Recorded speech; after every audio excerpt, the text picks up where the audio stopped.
Good morning, folks. I'd like to start this video by saying, thank God that I woke up this morning and I'm sober.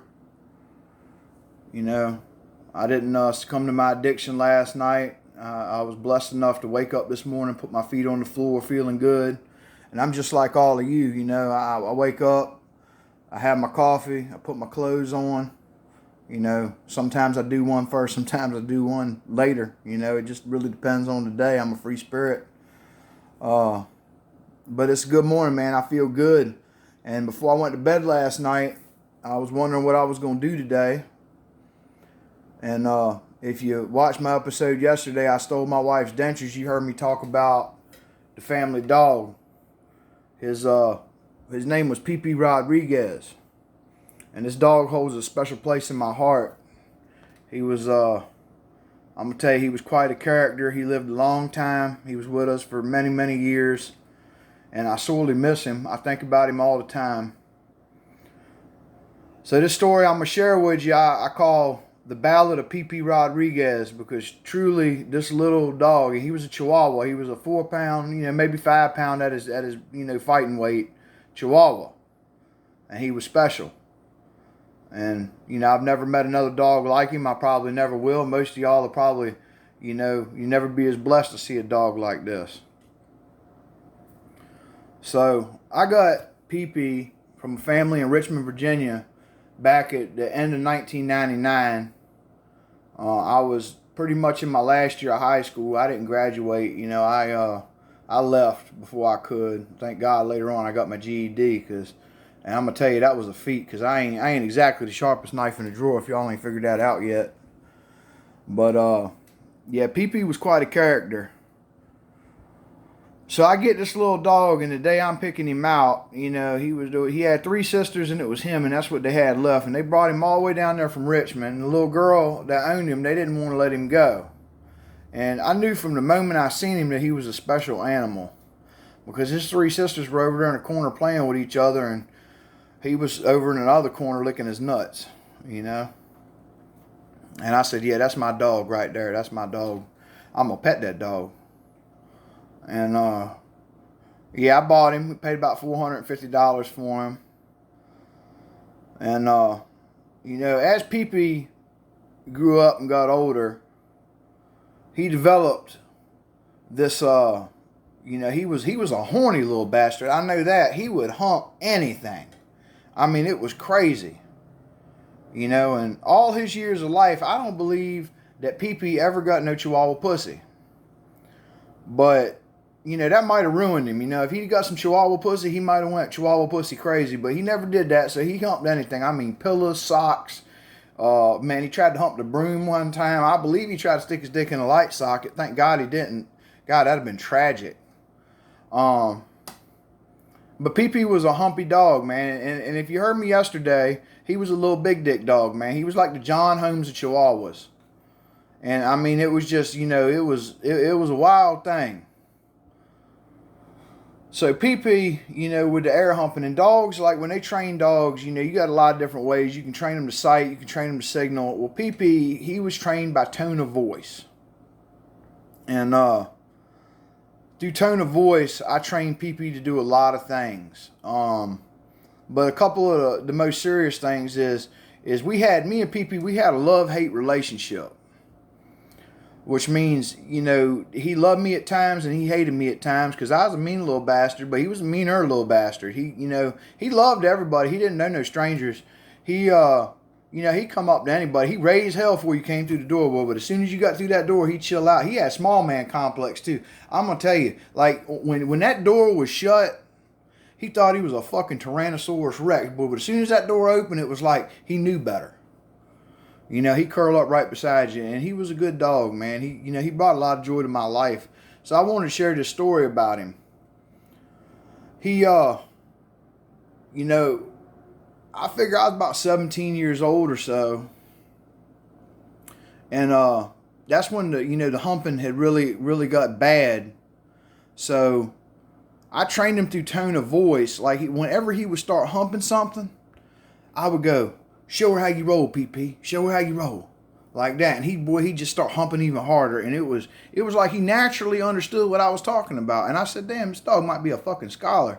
So that's what I did. Every time he humped something, I would, with a certain tone of voice, I'd say, show her how you roll, PP. And he would hump the shit out of whatever he was humping. I mean, he would go crazy on it. And like I said, I don't know if it was in his, in his genes or whatever it was, but I'm going to tell you, man, he tried his best to get that big old red rocket he had in anything he could put it in.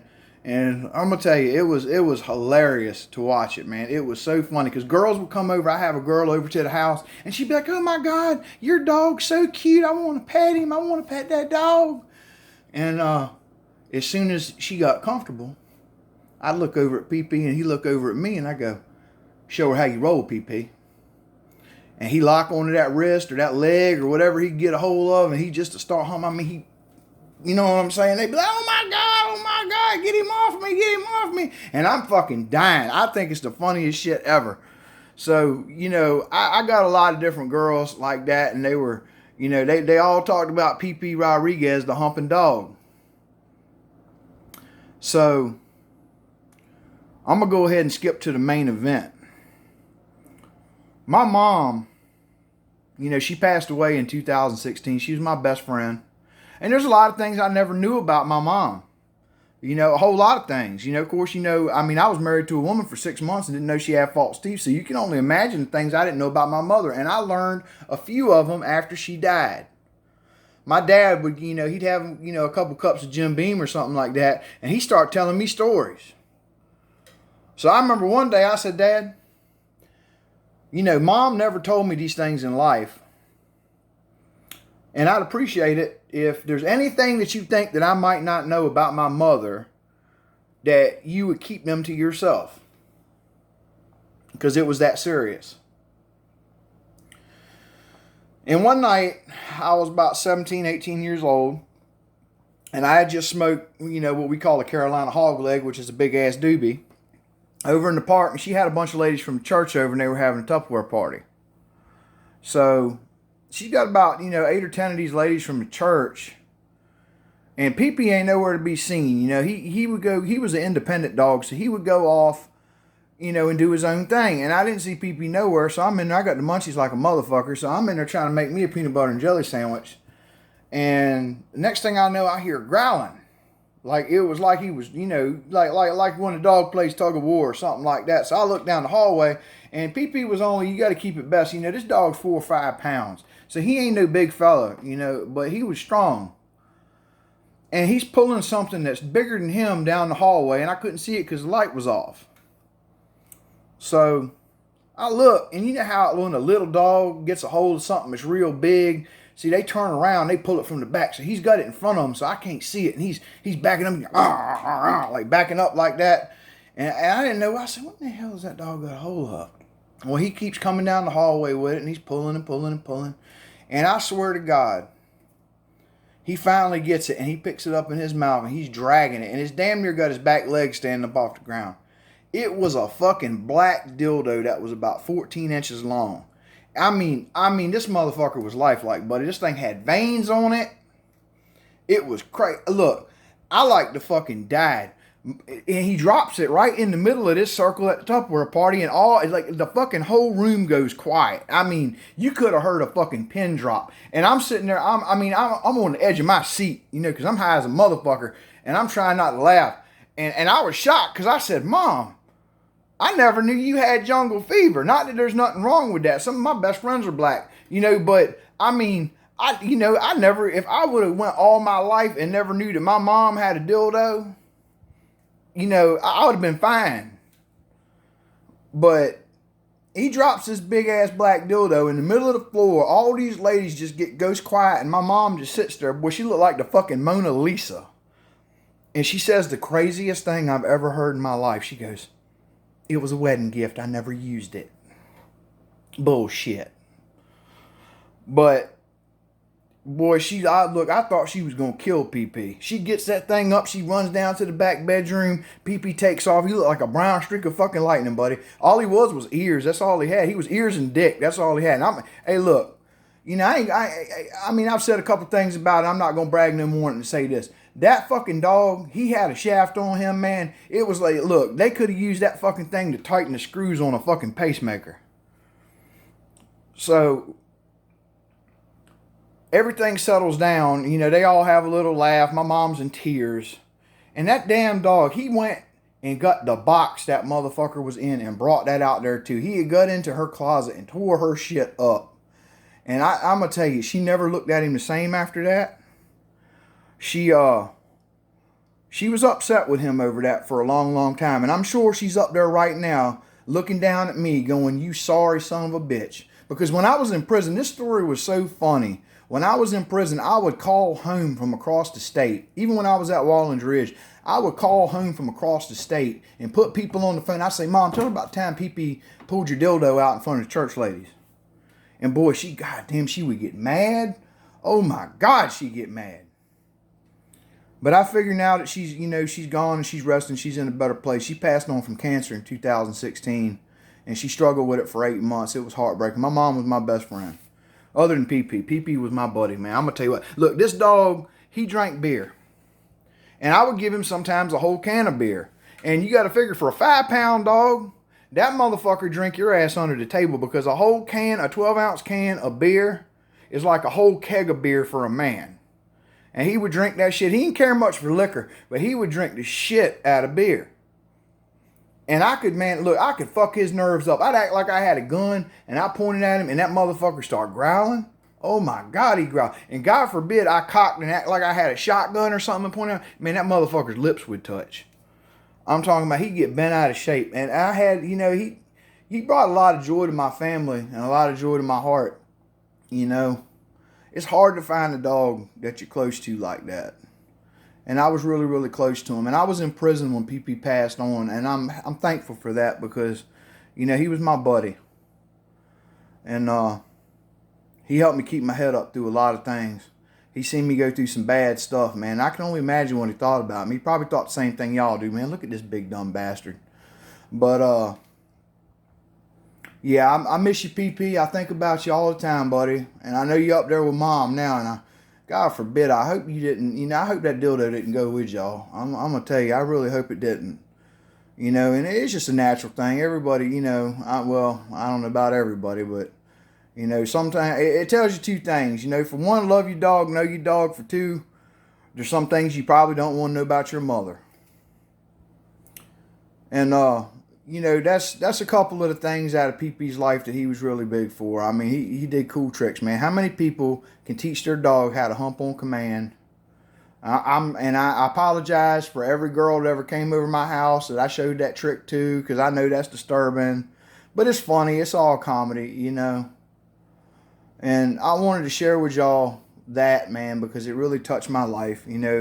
I've talked about a range of different things. I talked about the family pet, And in my family, everything's off the chain. There's no normalcy to it. There's no, set norm, other than the fact that, we're not a quarter retard on the Marslander side. We're not a quarter retard. We're not half retard. Well, we go all the way. We're full retard.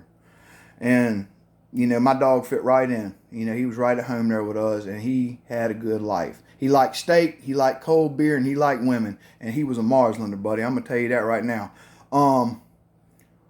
So I hope you had a good laugh, and, like I said, these are all true stories. These are all moments in my life and things that I'm sharing now. And I'm doing this for all the sick and suffering addicts, man, because I was one for many years, and I praise God every day that I wake up that I'm sober. And anybody that's hurting from mental health, I deal with that too. A lot of people do. So if you got somebody in your family that's like that, hug them. Make them feel wanted. Let them know that there's somebody. I know sometimes they burn bridges, man, because I'm going to tell you, man, I set a fucking bridge up in flames, man. I burn them down like a house of cards with a dozen matchsticks. But, today I'm doing better. And I really appreciate all your likes. I appreciate everyone that watches me. And like I said, man, I'm just talking to y'all, man. I'm just like anybody else, man. I get up, I put my pants on one leg at a time. Sometimes I bust my ass doing it because I ain't got balance worth of shit. But I hope y'all have a good day, man, wherever you're at, out there at work. You know, please, man, if you understand where I'm coming from, if you ever had a retarded cousin, if you've ever had a dog that was just over the top, anything, man, anything that you can relate to, man, please like, share, subscribe to my channel, man. I'm doing this for a good thing, man. I'm doing it for my health. I'm doing it to bring some laughter in the world. I took a lot out of the world when I was in my active addiction, and I'm trying to bring back some peace, man. I'm trying to bring back some laughter, man, because at a time like we're in right now, the world sorely needs laughter. It does, man. We are truly living in dire times.